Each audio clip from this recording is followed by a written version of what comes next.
الله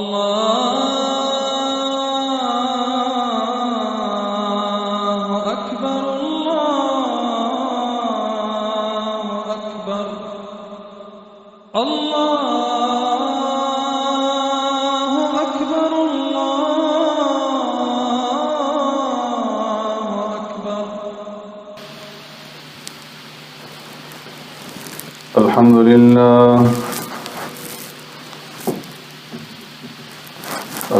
لله نحمده ونستعينه ونستغفره ونؤمن به ونتوكل عليه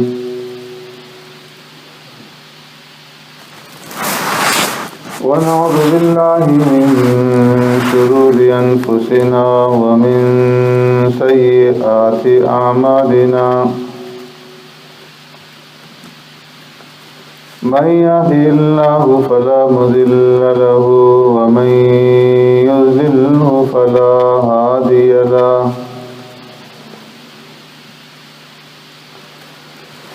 ونشهد أن لا إله إلا الله وحده لا شريك له ونشهد أن سيدنا ونبينا ومولانا محمدا عبده ورسوله أرسله الله إلى كافة للناس بشيرا ونذيرا وداعيا إلى الله بإذنه وسراجا منيرا أما بعد فقد قال الله تبارك وتعالى في القرآن المجيد والفرقان الحميد فأعوذ بالله من الشيطان الرجيم بسم الله الرحمن الرحيم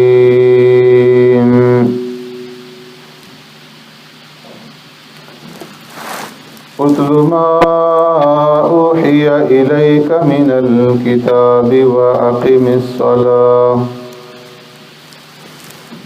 إن الصلاة تنهى عن الفحشاء والمنكر ولذكر الله أكبر والله يعلم ما تصنعون صدق الله مولانا العظيم. يا رب صل وسلم دائما أبدا على حبيبك خير الخلق كلهم والحبيب الذي ترجى شفاعته لكل حول من الأهوال مقتحم.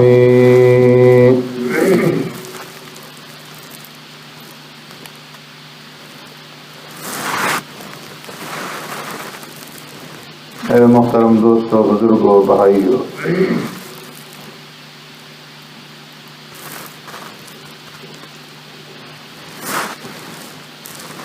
نماز کی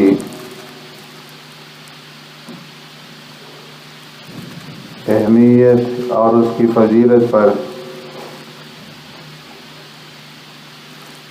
گزارشات کا سلسلہ آپ حضرات کے سامنے چل رہا ہے.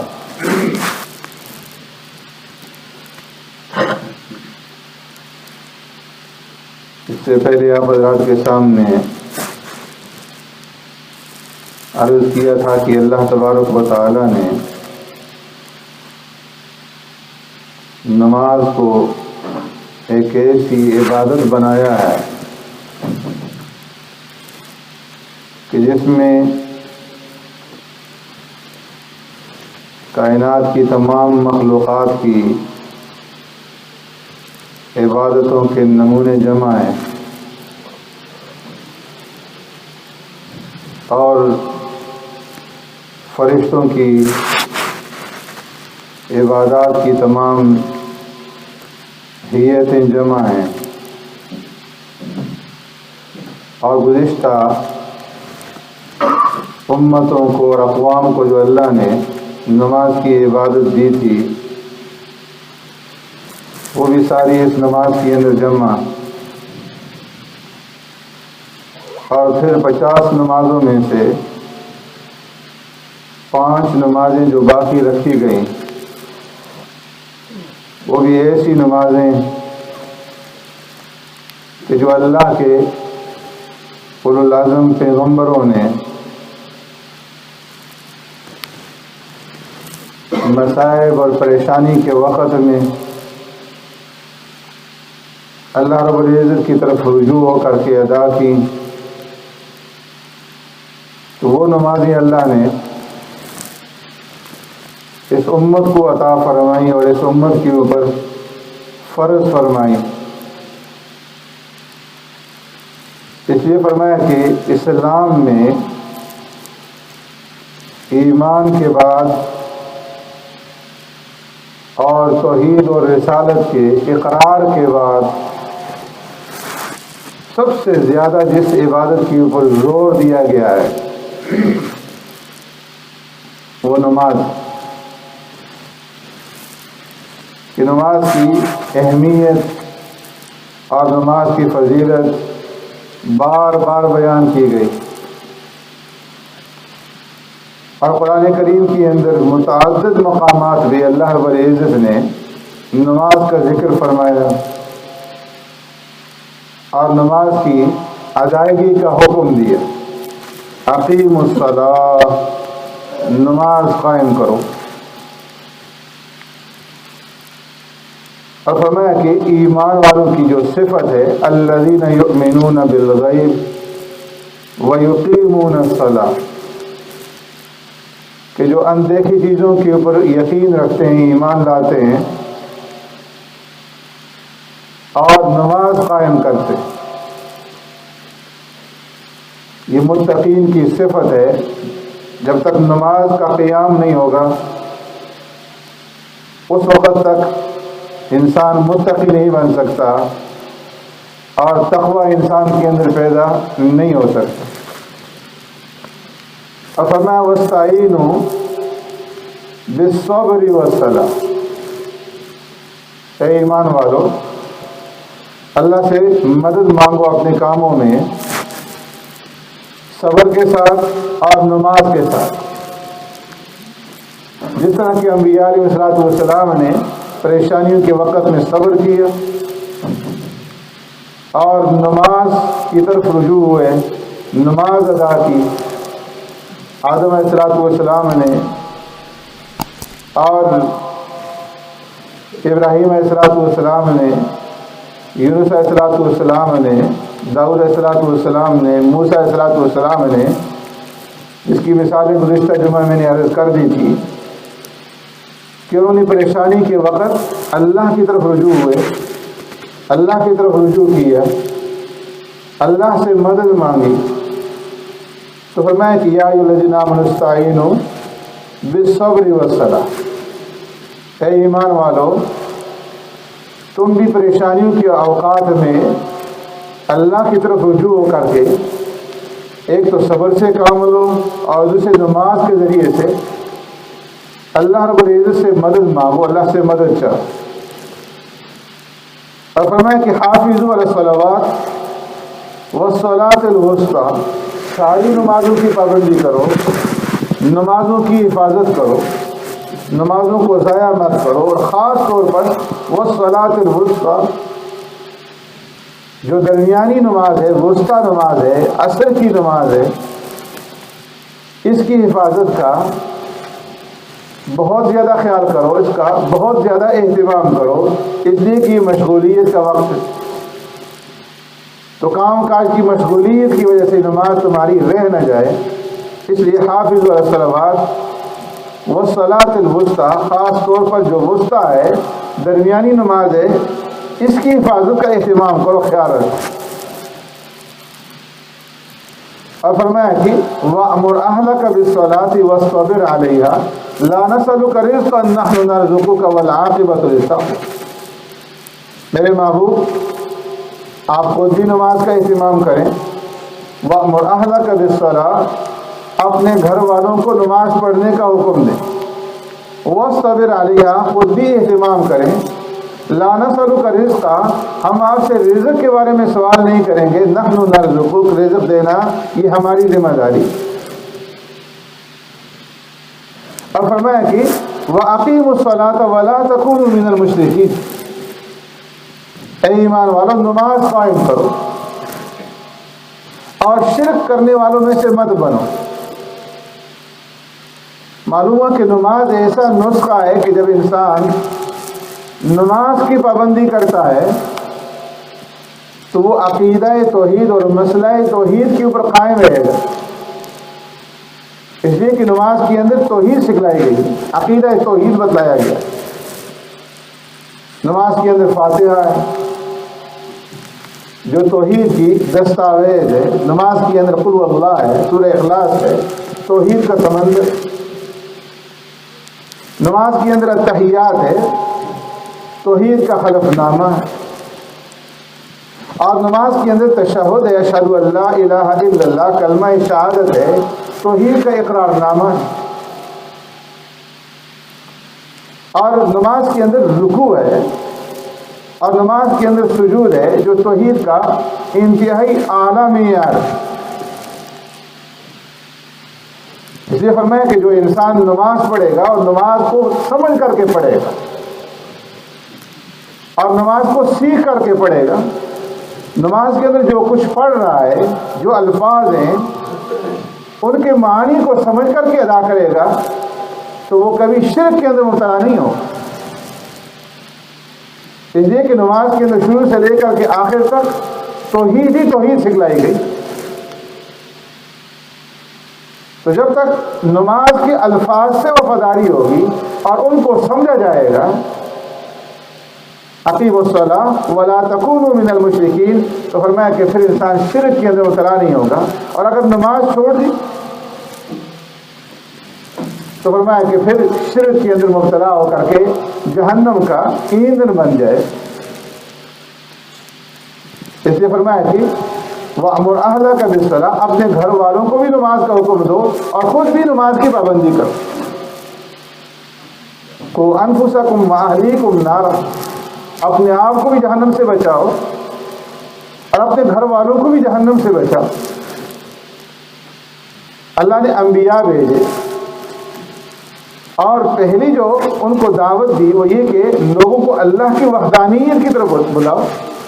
وما امروا الا ليعبدوا الله مخلصين له الدين حنفاء ويقيموا الصلاة، انہیں اس بات کا حکم دیا گیا کہ لوگوں کو اس بات کی دعوت دیں الا ليعبدوا الله، ایک اللہ کی عبادت کریں خالص کرتے ہوئے اس کے واسطے دین کو یکسو ہو کر اس کی طرف، ويقيموا الصلاة، اور توحید کی دعوت کے بعد کس چیز کا مطالبہ کیا گیا لوگوں سے؟ نماز کے قیام کہ نماز قائم کرو۔ فویل للمصلین الذین هم عن صلاتهم ساہون، فرمایا ایسے نمازیوں کے لیے بربادی ہے جو نماز تو پڑھتے ہیں لیکن نماز سے بے خبر ہیں، نماز کو سمجھ کر کے نہیں پڑھ رہے۔ وَإِذَا قِيلَ لَهُمُ ارْكَعُوا لَا يَرْكَعُونَ وَيْلٌ يَوْمَئِذٍ لِّلْمُكَذِّبِينَ، جب ان لوگوں سے کہا جاتا ہے نماز پڑھو رکوع کرو تو وہ رکوع نہیں کرتے، نماز نہیں پڑھتے۔ فرمایا ایسے لوگوں کے لیے بربادی ہے، ویل ہے۔ اور ویل کس چیز کا نام ہے؟ فرمایا جہنم کے اندر ایک وادی ہے کہ جس سے ساری جہنم بھی پناہ مانگتی۔ تو جو لوگ نماز کی پابندی نہیں کرتے، نماز کا اہتمام نہیں کرتے، فرمایا ان کو ویر کے اندر ڈالا جائے۔ تو اس لیے بار بار قرآن کریم کے اندر 10 20 نہیں سینکڑوں مقامات پہ اللہ نے نماز کا حکم دیا کہ نماز قائم کرو، نماز قائم کرو، نماز کا اہتمام کرو۔ اس لیے کہ یہ ایسی عبادت ہے کہ جو حقیقتاً عبادت ہے. اور اس طرح میں پہلے عرض کر چکا ہوں کہ ساری کائنات کی عبادت کے نمونے اس کے اندر جمع ہیں، اور جتنی عبادتیں اور ہیں ان عبادتوں کے نمونے بھی اس کے اندر جمع ہیں. تو اس لیے اللہ نے بار بار قرآن کریم کے اندر نماز کے اہتمام کا حکم دی. اور پیارے پیغمبر صلی اللہ علیہ وسلم نے احادیث کے اندر فرمایا قرۃ عینی فی الصلاۃ، میری آنکھوں کی ٹھنڈک نماز میں ہے. جو لوگ نماز کا اہتمام کرتے ہیں، نماز کی پابندی کرتے ہیں، وہ پیارے پیغمبر صلی اللہ علیہ وسلم کی آنکھوں کی ٹھنڈک کا باعث بن رہے ہیں. آپ صلی اللہ علیہ وسلم کو راحت پہنچا رہے ہیں، سکون پہنچا رہے ہیں. اور اس راحت اور سکون پہنچانے کی وجہ سے وہ آپ صلی اللہ علیہ وسلم کی شفقت اور رحمت کے مستحق بن رہے ہیں. اور جو لوگ نماز کا اہتمام نہیں کرتے، وہ پیارے پیغمبر صلی اللہ علیہ وسلم کو راحت نہیں پہنچا رہے، وہ آپ صلی اللہ علیہ وسلم کو سکون نہیں پہنچا رہے، آنکھوں کی ٹھنڈک کو چھین رہے ہیں. اس لیے فرمایا قرۃ عینی فی الصلاۃ، میری آنکھوں کی ٹھنڈک کس چیز کے اندر ہے؟ نماز کے اندر. اس لیے نماز کا خیال رکھو، نماز کا اہتمام کرو. عبداللہ بن عمرو بن عاص رضی اللہ تعالیٰ عنہ فرماتے ہیں سمعت رسول اللہ صلی اللہ علیہ وسلم انه ذکر الصلاة یوما فقال من حافظ علیہا كانت له نورا وبرهانا ونجاة یوم القیامہ ومن لم يحافظ علیہا لم يكن له نورا ولا برهانا ولا نجاة وكان يوم القيامة مع فرعون وقارون وهامان وأبي بن خلف او كما قال علیہ الصلوۃ والسلام. فرمایا کہ ہم نے سرکار دو عالم صلی اللہ علیہ وسلم کو نماز کا ذکر کرتے ہوئے، نماز کی ترغیب دیتے ہوئے سنا. آپ صلی اللہ علیہ وسلم نے ارشاد فرمایا انه ذکر الصلاۃ یوما فقال من حافظ علیہا، جو انسان نماز کی پابندی کرے گا، نماز کا اہتمام کرے گا، نماز کی حفاظت کرے گا، کانت لہو نورا و برہانا و نجاتا یوم القیامہ، فرمایا یہ نماز قیامت کے دن اس کے لیے نور بنے گی، روشنی بنے گی. والمؤمنون والمؤمنات، فرمایا کہ قیامت کے دن ایک وقت ایسا آئے گا اندھیرا چھا جائے گا، اور اس وقت جو ایمان والے مرد ہوں گے، ایمان والی عورتیں ہوں گی، نور یسعی بین ایدیہم و بایمانہم بشراکم اليوم جنات تجری من تحتہا الانہار خالدین فیہا ذلک هو الفوز العظیم. اس اندھیرے کے اندر جو ہے، ورنہ اس کے سامنے ایمان والے مرد عورتوں کے سامنے کیا آئے گا؟ نور آ جائے گا، ان کی دائیں طرف، ان کی آگے، اور اس نور کے اندر، اس روشنی کے اندر وہ چلیں گے، جنت کی طرف چلیں گے. بشراکم اليوم جنات تجری من تحتہا الانہار، انہیں خوشخبری دی جائے گی اس دن جنتوں کی جن کے نیچے نہریں جاری ہوں گی، خالدین فیہا، جہاں ان کا ہمیشہ کے لیے قیام ہوگا. ذالک هو الفوز العظیم، اور جس کو یہ کامیابی ملی، یہ بہت بڑی کامیابی. یوم یقول المنافقون والمنافقات للذین آمنوا انظرونا نقتبس من نورکم قیل ارجعوا وراءکم فالتمسوا نورا. فرمایا اس اندھیرے کے اندر منافقین بھی، جو دنیا میں ایمان کے دعوے دار تھے، وہ بھی ایمان والوں کے پیچھے چلیں گے، اور منافق مرد اور منافق عورتیں ایمان والوں سے یہ کہیں گے انظرونا، ذرا ہمارا انتظار کرو، نقتبس من نورکم، کہ ہم بھی تمہارے اس نور کے اندر، تمہاری اس روشنی کے اندر تمہارے ساتھ چل سکیں. قیل ارجعوا وراءکم فالتمسوا نورا، فرمایا اس وقت آواز دی جائے گی، کہا جائے گا یہاں پہ تمہیں کوئی فائدہ نہیں ملے گا، واپس لوٹ جاؤ دنیا کی طرف، اور وہاں جا کر کے اپنے لیے نور تلاش کرو. تو فرمایا کانت لہو نورا، یہ نماز قیامت کے دن پابندی کرنے والوں کے لیے کیا بنے گی؟ نور بنے گی، روشنی بنے گی. وبرہانا، دلیل بنے گی. ونجاتا، اور نجات کا سبب اور ذریعہ بنے گی. ومن لم يحافظ عليها لم تكن له نورا ولا برهانا ولا نجاتا، جس نے نماز کی حفاظت نہیں کی، نماز کا اہتمام نہیں کیا، نہ تو یہ اس کے لیے نور بنے گی، نہ نجات کا سبب اور ذریعہ بنے گی، نہ دلیل بنے گی۔ وَكَانَ يَوْمَ الْقِيَامَةِ مَا قَارُونَ وَفِرْعَوْنَ وَهَامَانَ وَأُبَيِّ بْنِ خَلْفَ، اور فرمایا ایسے بدبخت کا جو حشر ہوگا وہ کس کے ساتھ ہوگا؟ وہ اللہ کے نافرمان بندوں کے ساتھ ہوگا، قارون کے ساتھ، فرعون کے ساتھ، حامان کے ساتھ اور ابی بن خلف کے ساتھ ہوگا۔ جو لوگ دنیا میں نماز کی پابندی نہیں کرتے، کہتے یہ ملاؤں کا کام ہے، تو فرمایا کہ وہ قیامت کے دن اللہ کے نافرمانوں کے ساتھ جہنم میں داخل ہوں گے۔ اور جو نماز کا اہتمام کرتے ہیں، نماز کی پابندی کرتے ہیں، وہ کس کے ساتھ جائیں گے؟ اللہ کے نبیوں کے ساتھ، اللہ کے نیک بندوں کے ساتھ وہ جنت میں داخل ہوں گے۔ اس لیے نماز کا اہتمام کیا جائے اور نماز کی حفاظت کی جائے۔ اللہ رب العزت ہمیں عمل کرنے کی توفیق عطا فرمائے۔ سنت ہے۔